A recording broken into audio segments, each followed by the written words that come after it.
Hi guys, welcome to another video. Today we're going to review Highway to Hell, 1991.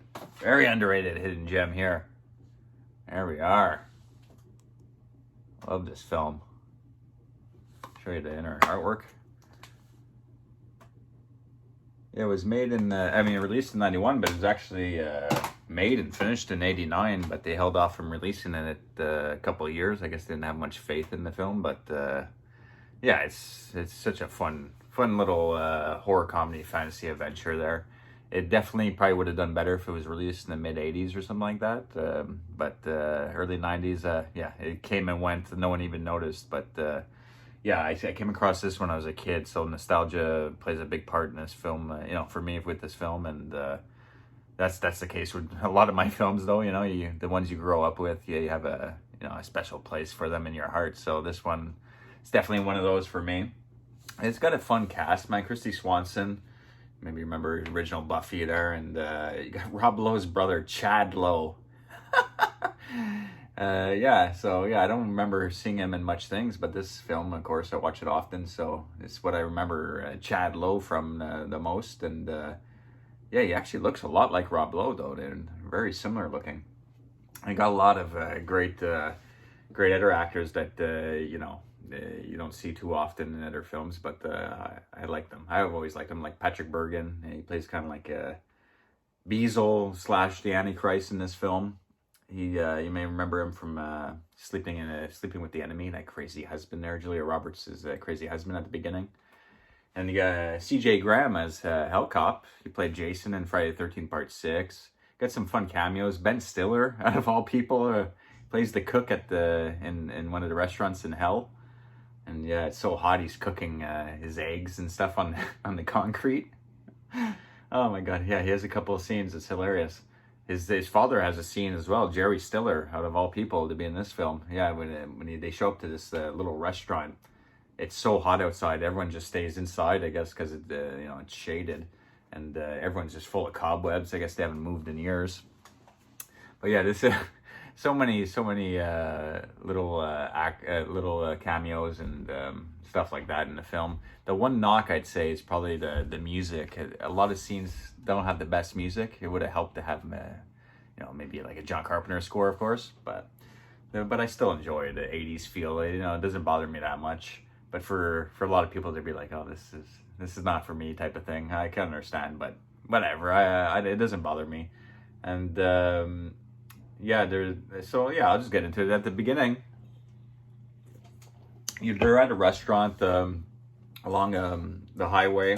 They're headed to Vegas to get married. They're secretly getting married behind their parents' back, but they seem like in their early 20s. So I don't know why. I don't know if they're acting, because their ages aren't said in the film. But I don't know if they're acting like teenagers or what. But yeah, and because this film is dealing with hell, of course, there's lots of symbolism and signs and symbols throughout the film. Even when he drives like a pizza car, and the symbol is an upside down triangle on top of his car, and it's like a lot of people do pyramids and triangles, for the occult and stuff like that. But his is upside down, pointing downwards, and they end up going down into the underworld.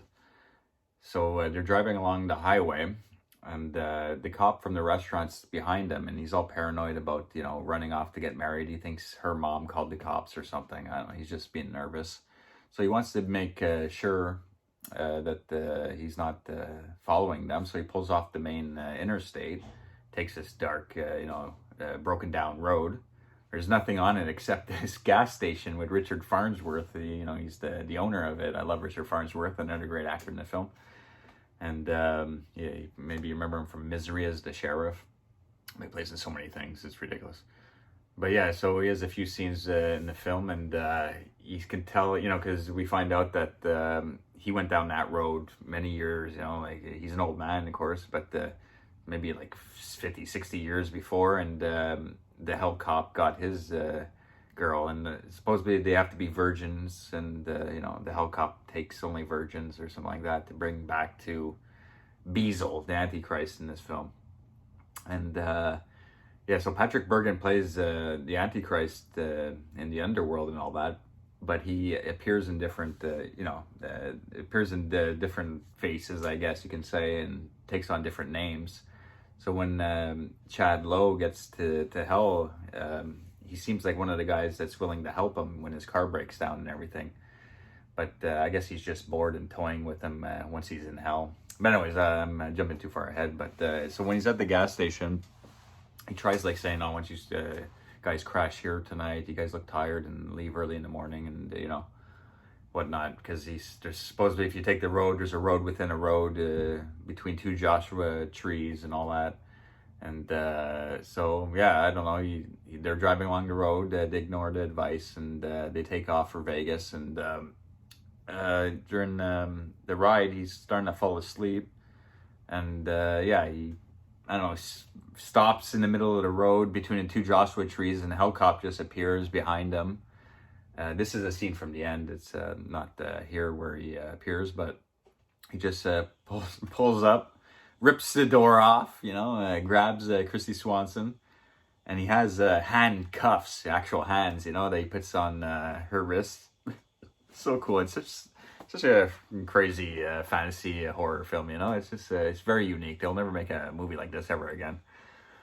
So he knocks out the boyfriend Chad there, Mr. Chad Lowe, and takes the girl and goes off down the road into the portal there. And so he doesn't know what to do. When he wakes up, he goes back to the gas station. It's like, what were you saying about two Joshua trees? What's going on? And so he starts explaining what's going on, and it happened to him. His girl was named Claire, and he actually sees Claire in hell later when he goes and gets Christy Swanson. And she hasn't aged a bit because, I guess time doesn't really exist down in the underworld. And there's lots of little things, that touch on like Greek mythology about the Cerberus, the three-headed dog that's supposed to be like the gate watcher. It appears in the film, but it's not the best animation. And there's like a commercial for a beer called Styx Beer, Styx. That's supposedly the underworld's, like the river of the underworld and stuff like that. So there's lots of little things that are suggesting that it's within the underworld and the Greek mythology of things and all that stuff. And so the guy, it explains to him, here he gives him the gun, the bullets, and he gives him an old time white beautiful car that looks like from the 40s. He's like, you're gonna need this, and all that. So he takes off, but he has a dog too, Chad Lowe. And I was wondering, like, why doesn't he just leave the dog, with Mr. Farnsworth, for Christ's sake? And he's bringing this freaking poor dog to hell with him, He might not make it back, that poor thing. So he takes off with the new car now, and goes through the road, and sure enough, he goes through the portal. There's a real cop actually chasing him when he's driving, because he's driving too fast now. I don't know what this cop is doing on this road. There's no one on this road normally, So there's a real cop kind of chasing him, but he goes through the portal, and the cop is like standing there waiting. And when he comes back later on, the cop's still there. So I guess time doesn't really pass, in the underworld. And so when he goes through the portal, I just love the locations, the landscape, man. They're in this like barren wasteland type of, very hot climate, but beautiful looking like caves and just beautiful landscape. I love the filming locations and the little cafe restaurant there that Ben Stiller is working at. It's in the middle, just one little spot, by itself, because there's a Hell City, but there's little spots branched off, and it's very scarce there. It's not much around except when you get to Hell City. I guess that's where everyone is, So, yeah, so he gets to Hell City. He gets to the underworld, and he doesn't know where to really start looking, so he just drives. And the helicopter goes to the restaurant, and we see Ben Stiller and all that scene, and Jerry Stiller. And she's able to, because Jerry Stiller's dying for a cup of coffee, and the helicopter is drinking one, and the waitress is just yapping, and she won't serve him a cup of coffee. So he plays a trick on Hellcop to try to just get a little driplet of coffee from the underplate, the little saucer plate. And when Hellcop finds out what he did, he like shoots him with his gun. But it's like I don't know if you can actually die in the underworld, but I think maybe it'll send you to like a holding cell or purgatory state for a certain time. I have no idea. They don't really, go into too much detail. But while that's happening, she pours his cup of coffee on the handcuffs there, the real handcuffs that he puts on her wrists, and it burns the hand and it lets go of her. So she's able to take off, and run around, and there's not much to run to. And when she runs out, Ben Stiller's there again, and he's like, "Oh, he looks like a big rib cage he's got on his pitchfork, or his little cooking fork." And he's like, "It tastes like chicken, And she's like, just runs out of there, And then Hellcop comes out, and he's like, "That way. I offered her my best cut of meat, and she snubbed me, the vegetarian bitch." Ben Stiller, man, his couple of friggin' scenes make me laugh so much. So Hellcop starts running after her. I don't know why he just doesn't take the car down the road to get her, but he runs after her. And during this point, we get a few more characters, like this biker gang. And the main guy of the biker gang is actor Adam Stork. He played in The Stand TV movie in 94, 95. And he had a small part in Death Becomes Her. Yeah, I always liked him there, Adam Stork. In this film, too, he's good. But supposedly he was like the understudy of the devil at one point. His name's Royce in the film. And he kind of like let him down. So the Antichrist Beazle in the film, he has like a little boy, Adam. I don't know if this meant to be a tie-in with Adam and Eve. I have no idea. But he has this little boy, Adam, in the film that he's kind of, it's his next apprentice. So Royce is like upset because he never gets a chance to go back up, and he has the power to send anyone back up, like Hellcop, to get him, a virgin girl or whatnot. And he has plans to send Adam to do some work for him, upstairs, So Royce, Adam Stork, he's just like furious. He's, because doesn't even give him the time of day anymore, the Patrick Bergen devil guy. So he has a few scenes there, but the biker gang kind of like catch the girl and they give her back to Hellcop, but he says, "You owe me one," and it comes into play at the end when he's trying to chase them down on the motorcycle. But so he takes the girl, and Charlie, I guess that's the first stop, it's because Charlie shows up not too much longer, and he sees that the cop is taking off with his girl, but the biker gang grabs him too, and he's like, they realize there's something wrong though. He's alive, he has a soul, So he's like, "What are you doing?" He's like, that guy, the cop took my girl, I have to go stop him, So he lets him go do it, but he's like, "You owe me, everyone owes this guy, apparently." So he's taken off, and they go to the next destination, like, or actually, I think they go to this, like, he goes chasing right after them, and there's a good little car chase, and I actually like the song during that bit, but I can't find who sings it, or I can't find that song anywhere on YouTube, but it's like something like, "You're damned if you don't, and you're damned if you do." So that's all I can catch from the song. So if you guys know what song I'm talking about, man, please tell me, for crying out loud. Yes, there's also another cameo by Lita Ford. She's a musician there, old musician for the Runaways, and she's still touring to this day. I think she actually did a duet with Ozzy at one point. But she has a little cameo in this film too. So many friggin' people in this film. It's crazy. I don't know why so many people were attached to this film, and there was no faith, with the finished product after. But anyway, so there's a big car chase, and that's where Hellcop's able to kind of nudge him off the road, and Hellcop goes through a friggin' truck, no problem, and his car's a bit totaled at the moment. The oil's leaking. He comes across this phone in the middle of nowhere, if you need help, But they're just like mocking him, it's whatever. But he sees a tow truck start to take his car away, and he goes running after him. And it's Patrick Bergen. That's the first time we get to see his character. He's like, oh, no harm. I just thought it was, left here, and I have a garage, so I was just going to fix it up. So he appears to be helping him, and it, appears to be nice. And also he has like a all-seeing eye ring, when he goes to shake his hand.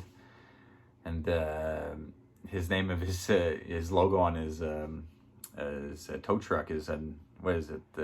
Anarchy, Armageddon, and Annihilation. That's his company name, I guess. So he takes him to the garage, and it's called the Fallen Angels. Big angel falling on the sign. So he takes him, he fixes his car, and they're talking. He tells him what happened, and all that. And he's like, is she a virgin? And he's like, no. He's getting all like defensive. And he's like, well, the only reason why I ask is because Hellcop usually goes for, virgin women. So he's like, whatever, and you can tell like Chad Lowe's lying, So he sends him off with his car. It's fixed there. And that little boy Adam kind of like hides on the side of the car and helps him find his way to Hell City. There's this one scene where they're driving and they stop in this black goo type of rainfall. It's weird. I don't know why they stopped there, but yeah, there's black goo apparently referenced in this film as well. So after that, when he's driving though, before Adam shows up, because he's hanging on the side of the car. So, and he's driving and he sees all these people, all these people in hell just lined up and all that. And they're like being lined up to be, dismembered, for being, I don't know, too bad. I don't know. But there's people just telling their sins, and then they're going on a conveyor and being chopped up, coming out in pieces and stuff like that. It's just weird things happening in hell, And so they take off and they go racing all towards Hell City. And he takes this like turn through a cave exit. And it's like there's nowhere to go. You would go dropping to your death, Oh yeah, there's a scene though where he almost gets Christy Swanson freed from this like Jimmy Hoffa strip club type of deal. I think it's called Hoffa's, if I'm not mistaken. But he goes there, and Hellcop stops there too. He's taking stops everywhere. Hellcop. I don't know why he just doesn't bring her right to Hell City. But so Charlie finds her in there, and Hellcop actually shoots him. He tries to shoot Hellcop in the chest, but does nothing.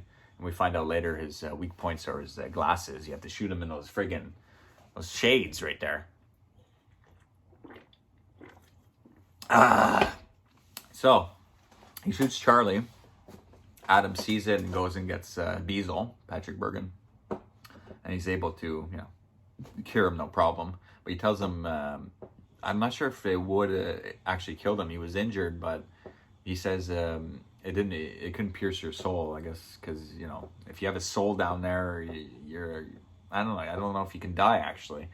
But anyways, he completely heals him though, and he's all done. He's like he can do anything, but we don't know that's the devil yet, So when he leaves the strip club, the Royce and his biker gang talk to him, and that's where we find out that he was a big disappointment, and they had a falling out between them, So he sees Adam with him, and he's kind of like envious of Adam because that's his new apprentice, and one day he's probably going to send him back up to do some type of work for him.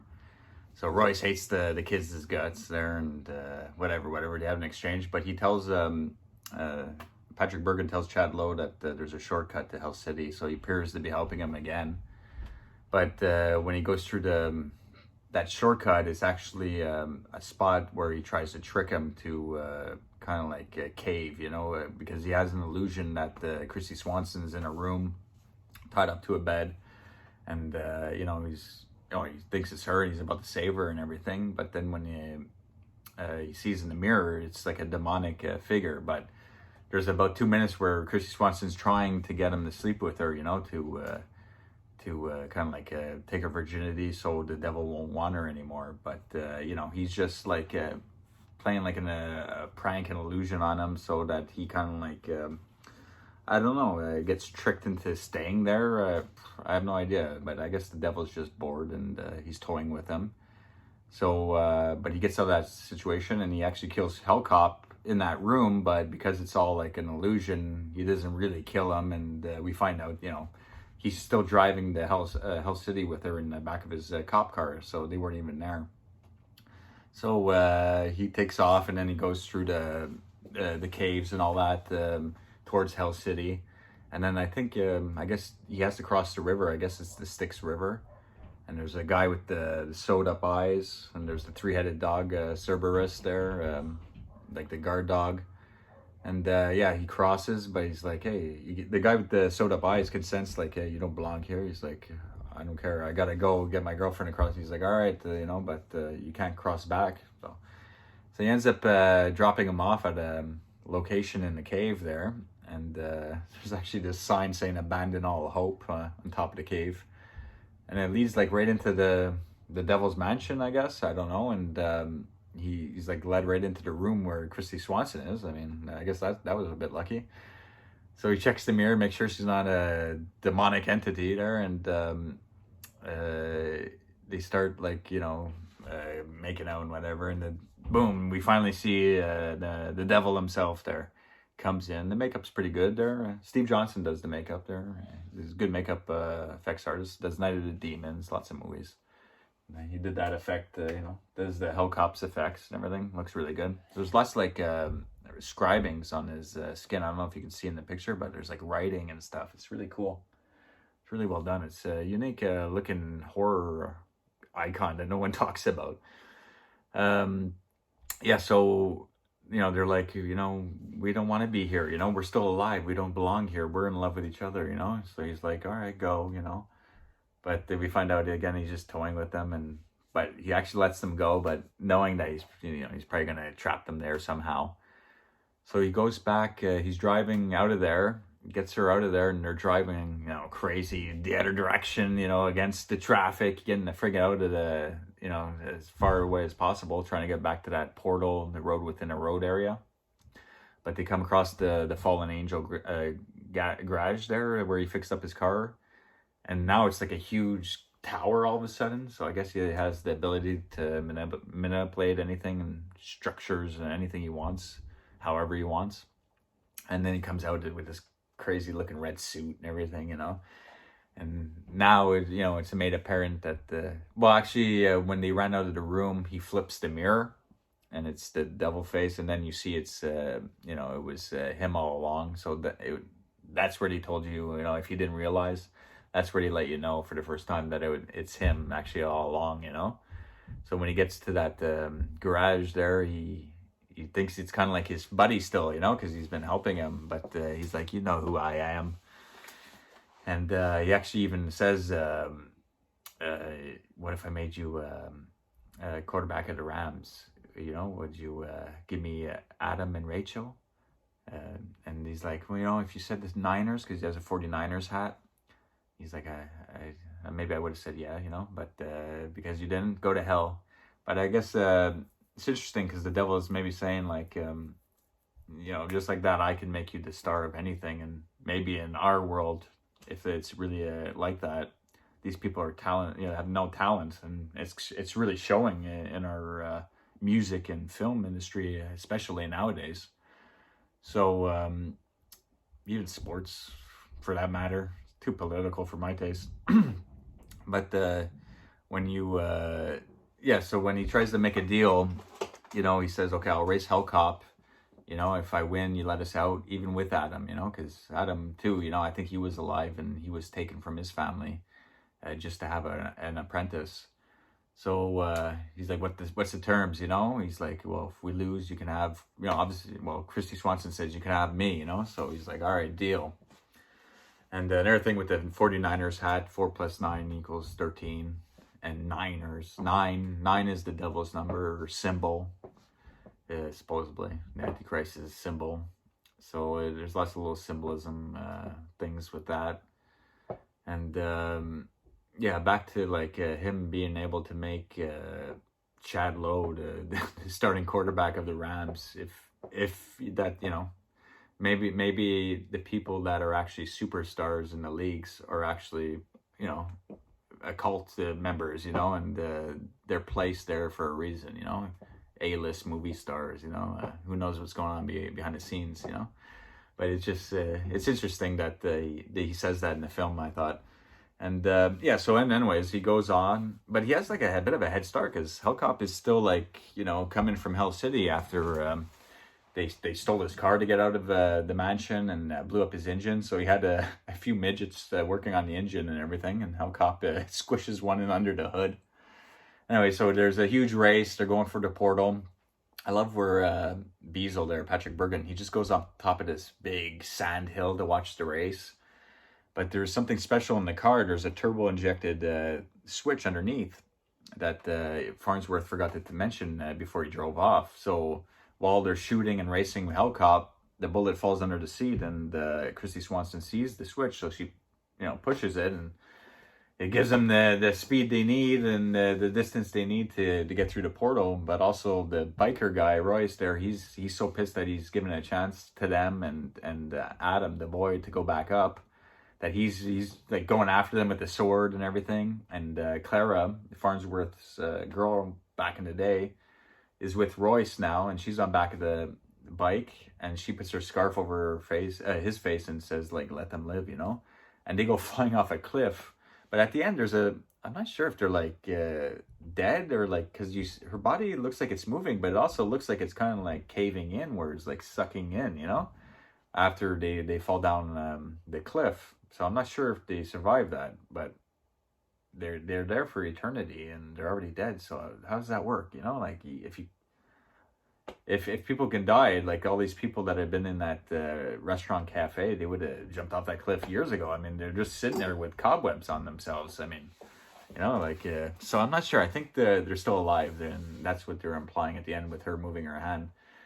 But yeah, they get out, and you think they're you know, out for good, but Hellcop comes flying through the friggin' sign, and the fire's going everywhere. It looks great, the ending. And yeah, so he's still trying to get him. You know, that bastard, man. He's still trying to get them, even though they made it. So they shoot him in the eyes. You know, it's a good effect with the blue glowing light there and all that. And yeah, they're able to kill him off and blow him up. And then you know, they show back to Beazle down in the underworld, and you just see his face. And they have some nice music playing, and you can tell that... you know, you can see that he knows that they're not coming back, and Hellcop is not getting them. But he's just like, oh, like, what are you going to do? You know, life goes on kind of thing, you know. So he's still in the underworld, and Chad Lowe and Christy Swanson make it out. But I wish they would have showed another little scene of them getting back to the gas station, but they don't show another scene with Richard Farnsworth after.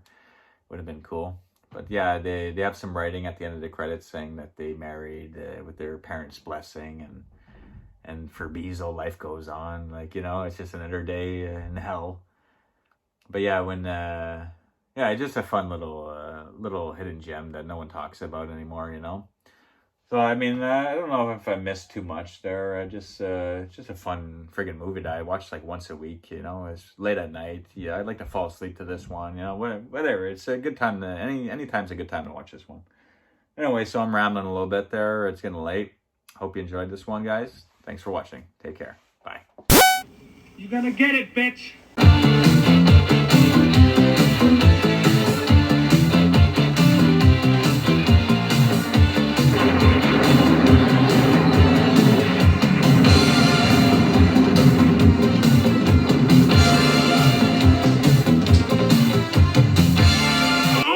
Some damn enchiladas!